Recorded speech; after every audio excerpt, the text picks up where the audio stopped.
जिंदगी जैसे पहेली, जैसे कि कोई सहेली। जिंदगी जैसे कहानी, थोड़ी नई थोड़ी पुरानी। कभी चाबुक, कभी चॉकलेट, कभी रौनक, कभी धक्कम पेल। ये भी हो सकता है, वो भी हो सकता है, बट ऑलवेज रिमेंबर, लाइफ में कुछ भी हो सकता है। इस शो के दौरान, इस बातचीत के दौरान 2-3 बार आपकी आंखें नम हुई और या मुझे ऐसा लगा आपको when was the last time you cried?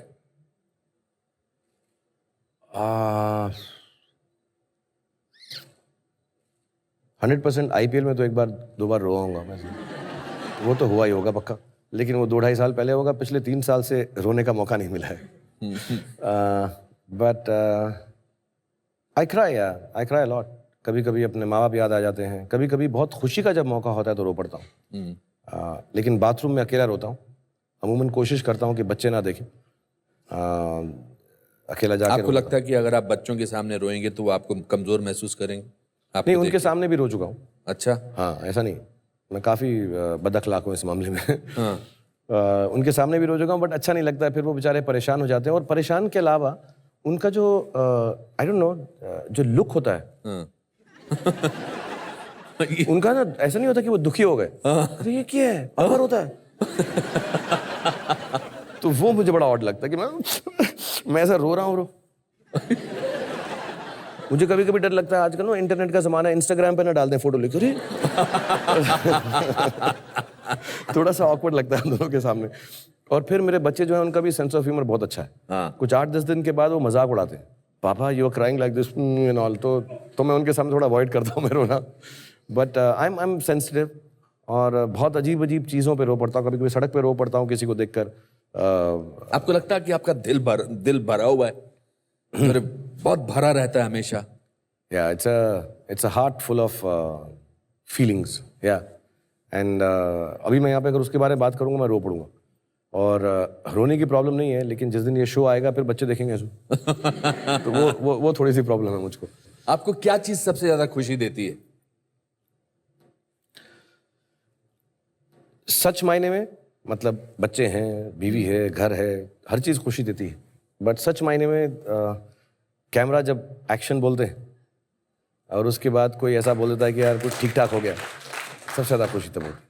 मुझे कैमरा के सामने सबसे ज़्यादा खुशी होती है। मैं एक बात बोलना चाहूँगा अनुपम जी के बारे में, क्योंकि ये शो कर रहे हैं और बहुत अच्छा शो होगा इंशाल्लाह। बट मैं जब शुरू में आया था मुंबई में और काम किया था, तो not just the acting part, because everyone knows he's perhaps, and not only perhaps, I think, according to me, one of the finest actors the world has ever produced. और मैं सिर्फ नहीं बोल रहा, मैं genuinely,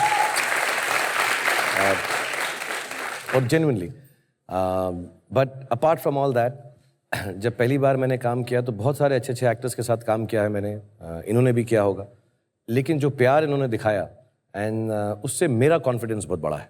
तो आज जब ऐसा आदमी मुकाम पर पहुंच जाता है, बहुत अच्छी चीज़ें हो जाती हैं। So when you think of things which make you feel कि आप इन चीज़ों की वजह से बने हैं, तो उसमें आपका नाम जो है बहुत ज़रूरी है। Because you are very kind to me when I started off. इन्होंने मुझे इक्वल की तरह ट्रीट किया। हालांकि ये मुझे एक्टिंग में छट्टी का दूध याद दिला सकते हैं, लेकिन इतना प्यार से, इतनी खुशी से ऐसा लगता था कि मैं कोई अपने थिएटर के एक्टर के, जो मुझसे भी छोटी उम्र में है, मुझसे सीख रहे हैं। But you made me feel beautiful during Chahat, during Dilwale, एकदम दोस्त की तरह. So thank you very much. Thank you for being. And I always say this: acting is not about the talent or the technique; it's about giving. और बहुत कम actor ऐसे हैं दुनिया में जो अनुपम खेर जितने गिविंग एक्टर्स हैं. So thank you very much. Thank you. You know, Shahrukh, आप मुझे बहुत साल पहले, not बहुत साल पहले, 3-4 साल पहले, we were traveling together, flight में थे. आप एक किताब लिख रहे थे. अभी भी लिख रहा हूँ, सेम किताब. हाँ, लिखता ही जा रहा हूँ, छोड़ नहीं रहा हूँ. अपने ऊपर किताब लिख रहे थे. मतलब वो ऐसा कुछ, मुझे उसका टाइटल बड़ा अच्छा लगा था, 20 years of a decade. 20 years of a decade. हाँ, मुझे भट्ट साहब ने एक्चुअली कहा था. हाँ, जो आपके और मेरे दोनों के मेंटोर हैं एक तरह से. जी. मैं उनके साथ काम कर रहा था और मैं बड़ा दुखी था, पता नहीं किस वजह से. हर थोड़े दिन में मैं दुखी हो जाता हूँ. तो मैं शूटिंग कर रहा था, उन्होंने कहा यार तुम यार किताब लिख लो तुम यार. Right a book, Shahrukh, right a book. तो मैं कहा नहीं ऐसा नहीं, तुम लिखो यार, because it will help you, it will be like a therapy. तो मैं लिखने लगा, पहला चैप्टर उनको दिखाया, फिर उन्होंने कहा तुम लिखते रहो और हर चीज़ जो हो ज़िंदगी में लिखते रहो। तो मैंने लिखनी शुरू की। मैंने ऐसा सोचा था कि जब 10 साल हो जाएंगे मेरे, और हुए 10 साल, मुझे ऐसा लगा मैंने इतना काम किया है कि मैंने 10 साल में 20 साल की ज़िंदगी जी ली है। That's why it was called 20 years of a decade. अब 25 साल हो गए हैं तो थोड़ी आउटडेटेड हो गई ये किताब। तो मैं अभी भी लिख रहा हूँ क्योंकि मैं उसको ख़त्म करता हूँ और फिर ज़िंदगी में कुछ ना कुछ एक नया पहलू आता है, कभी खुशी वाला, कभी दुख वाला, लेकिन नया पहलू। तो हमेशा ऐसा लगता है इसको भी ऐड कर देता हूँ मैं यार, ये चैप्टर डाल देता हूँ। और मैं वो किताब तब लिखता हूँ जब मेरे दिल में आता है। मैं ऐसा बैठ के प्रोफेशनली नहीं लिखता। तो अभी भी लिख रहा हूँ। आप कोई नई किताब भी लिख रहे हैं, आपने मुझे बताया अभी कुछ देर पहले, और वो किताब आप अपनी बेटी सुहाना के लिए लिख रहे हैं। हाँ, मेरी जो बेटी है वो एक्टर बनना चाहती है। बेटा नहीं बनना चाहता? अब वो बनना चाहता, नहीं बनना चाहता, बनेगा ही वो तो। अच्छा। हाँ, वो हीरो का बेटा जो है वो एक्टर बनना जरूरी है, लाजमी है। अच्छा, तो उसको करेंगे। अभी तो यहाँ पे सिस्टम है ना मुंबई के अंदर। हाँ। और आप उस परंपरा को बढ़ाए परंपरा को रोकूंगा थोड़ा ना मैं, बिल्कुल एकदम। उसको लॉन्च करेंगे। हो सकता है आप ही डायरेक्ट करो, उसको लॉन्च करना पड़ेगा। मैं डायरेक्ट करूँ ना करूँ, उसको मेरे स्कूल जरूर भेज देना। 100% मैं भेजूंगा। मैं अपनी बेटी को जरूर भेजूंगा। उसकी बहुत तमन्ना है कि वो एक्टर बने। और क्योंकि मुझे लड़कियों से इतना लगाव है, प्यार है मेरी हीरोइंस के साथ। मैंने जैसे बताया कि मेरी जो पूरी की पूरी जो मैं बड़ा हुआ हूँ औरतों के साथ हुआ हूँ, लड़कियों के साथ हुआ हूँ। So I have a lot of respect for women. और मुझे उससे ज़्यादा रिस्पेक्ट किसी की नहीं है जितनी मेरी हीरोइंस की है। मुझे लगता है बहुत मेहनत से काम करती हैं, मुझे बहुत प्यार करती हैं। बहुत सीखने को मिला है, from Sridevi ji to Anushka and all the girls that I work with, and I love them all. और मेरी दिली तमन्ना है कि मेरी बेटी उनमें से एक जैसी हीरोइन बने। और क्योंकि मुझे उन्होंने बहुत इज्जत दी है, बहुत प्यार दिया मेरी हीरोइन से। मैं जो कुछ भी हूँ आई थिंक 70% उनकी वजह से हूँ। एंड आई रियली बिकॉज मैंने इतनी रोमांटिक फिल्म्स की हैं, उन्होंने बहुत सिखाया है। So I really want my daughter to be an actor. तो मैंने ऐसा डिसाइड किया कि मेरी और तो कोई सुनता नहीं, बेटी छोटी है, शायद इज्जत के मामले में ही पढ़ ले वो किताब जो मैं लिख रहा हूँ। तो मुझे जब भी दिल में कुछ एक्टिंग के बारे में आता है तो आप किताब एक्टिंग पे लिखना चाहते हो अपनी बेटी के लिए? सिर्फ अपनी बेटी के लिए, क्योंकि मैं अपने पर्सनल एक्सपीरियंस उसमें लिख रहा हूँ, छोटे छोटे 4 लाइन के, 5 लाइन के। कि उसको ऐसा लगे, पढ़ ले, और अगर वो एक्टर बन जाए उससे पढ़ के तो अच्छा है। मुझे लगता नहीं, वो आई थिंक वो खुद ही अपनी एक्टिंग करेगी। बट कुछ ना कुछ रह जाए अपने बाप की तरफ से कि हमारा बाप भी एक्टर था कुछ 20-22 साल तक, तो शायद ही might appreciate it. But I feel like writing it for her because I think I need to tell someone कि मैं कैसे एक्टिंग करता हूँ। मैं जब एक्टर्स को बताने की कोशिश करता हूँ तो वो हंस देते हैं कड़वे साइड में। तो मैं चाहता हूँ कि मेरी बेटी थोड़ी इज्जत करे, वो पढ़ ले और शायद वो कुछ सीख ले उससे। आपने कुछ नाम सोचा है उस किताब के बारे में? No, it's just called to Suhana on acting from papa. How wonderful. That's it. I think वो किताब जल्दी आपको छापनी पड़ेगी बिकॉज कुछ सालों बाद आपकी बेटी एक्ट्रेस बनना चाहेगी इंशाल्लाह। ऐसा लोग बोलते हैं जब हम फिल्मों के बारे में बात करते हैं कि लड़कियों को फिल्मों में काम करना ठीक है कि नहीं है, एक्स है, वाई है। लड़कियों के बारे में बहुत ऊपर नीचे बोला जाता है, लेकिन मैं शो पे कहना चाहूँगा कि ये फिल्म इंडस्ट्री अगर कायम है तो हीरोइंस की वजह से कायम है। और मैं चाहूँगा विद प्राइड कि मेरी बेटी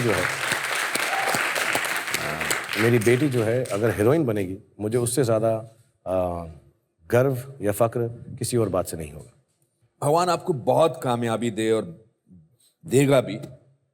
कभी ये ख्याल आता है कि वन डे आपकी ये शोहरत किसी और के नाम होगी, कोई और आपसे ज़्यादा कामयाब होगा, कोई किसी और का नाम सुर्खियों पे होगा? कभी ये ख्याल आता है? ऐसा होगा नहीं। मैं मॉडेस्ट हूँ जैसा बता चुके हैं, लेकिन ऐसा नहीं होगा। ऐसा नहीं होगा, ये मैं आपसे बात कर रहा था। मतलब I'll tell you honestly, हाँ, ऐसा बोल दूं? बोलो ना। I'm the last of the stars. You're the last of the stars. मैं हमेशा कहता हूँ शाहरुख की पर्सनालिटी वो है जो अपने आप से कंफर्टेबल महसूस कर सके।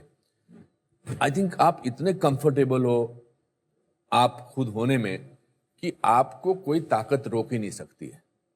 एक्चुअली क्या है कि मैं जेन्युइनली बिलीव करता हूँ। मैं जब शुरू में आया था मुंबई में तो ऐसा मैंने एक इंटरव्यू दिया था, आई थिंक स्टारडस्ट मैगजीन थी, हमारी दोस्त थी निशी, उन्होंने इंटरव्यू किया था। तो उसमें मैंने लिखा आई एम द बेस्ट। हाँ, तो सब लोग बड़ा एरोगेंट है, बड़ा ही यार ये तो बड़ा ही बड़ बोल है, ऐसा बोलता। मैं कहा नहीं ऐसा नहीं है। मैं जब सुबह उठता हूँ तो अगर मैं सुबह सुबह अपने आप को ऐसा ना समझूं तो मैं वो कर ही नहीं सकता। हालांकि मैं बेस्ट नहीं हूँ। मैं एक कहानी सबको बताता हूँ कि एक छोटा बच्चा था ऐसे दीवार के पास खड़ा हुआ, तो वो ऐसा लिखता है दीवार के ऊपर कि आई एम द बेस्ट। तो ऐसा लिख के वो सोचता है कि यार मेरी जो बहन है यार वो तो वर्ल्ड चैंपियन हो गई है बैडमिंटन में, फिर तो मेरा जो भाई है वो सारा डॉक्टर बन गया है फर्स्ट क्लास फर्स्ट होके, let me make it stronger. तो वो उसको मिटा के लिखता है I am the best in the world. तो मैं उस बच्चे की तरह मैं सुबह जब उठता हूँ तो मुझको ऐसा बिलीव करना पड़ता है कि I am the best. It's not with arrogance, it's with belief कि अगर मैं ऐसा, हाँ मैं अगर नहीं सोचूं ऐसा तो मैं क्यों 25 साल से सुबह 9 बजे उठकर काम पे निकल जाता हूँ। So I need to convince myself I'm the best because I know I'm not good enough. I know I'm not better than the second guy. I know I have to You know try when harder. you will do that? जब आपका बेटा कहेगा I am the best in the world and you will say it's all right. हाँ ये हो जाए तो बहुत ही अच्छा लगेगा, तो मैं शो ऑफ हो जाऊंगा। भगवान करे कि ऐसा हो। इंशाल्लाह। मैं चाहता हूँ कि वो कहीं तो आप कहें कि I am not the best, my son is the best. हाँ ऐसा मैं बोल सकूं तो यार। हालांकि मुझको ऐसा लगता है कि मुझको ये कोशिश करती रहनी है। मैं एरोगेंट नहीं हूँ, मैं कोशिश करता हूँ और मेरा ये बिलीफ है सुबह उठकर कि अभी मैंने एक फिल्म की थी चेन्नई एक्सप्रेस, तो उसमें एक लाइन थी रोक सको तो यहीं पे खड़ा हूँ उखाड़ लो। तो मैं यहीं खड़ा हूँ उखाड़ लो। इतनी मेरा, हाँ मैं नहीं उखड़ूंगा, मैं काम करता रहूंगा। मैंने आपसे आपका डर पूछा था और आपने कहा था कि मेरा डर है कि कोई मेरे हाथ ना काट ले। यू नो मेरा क्या डर है? मेमोरी लॉस का। ओहो करेक्ट। एक बट रवि तुम्हें ऐसा क्यों लगता है? क्या है कि सलमान, मुझे इसलिए ऐसा लगता है जो नाम लिया उससे मालूम पड़ता है तुम्हारी मेमोरी तो लॉस नहीं हुई दोस्त। पर मेरा ये डर है कि मेरी मेमोरी जिस दिन चली जाएगी। आपको तो ऐसा कभी डर नहीं ना? मेमोरी का कोई डर नहीं मुझको। अच्छा एक्चुअली तो चाहता हूँ कि कुछ चली जाए। अच्छा। और मैं ही नहीं 2-4 लोग और भी चाहते होंगे कि कुछ ऐसी मेमोरी से चली जाए। ऐसा कोई डर नहीं है मुझको, बस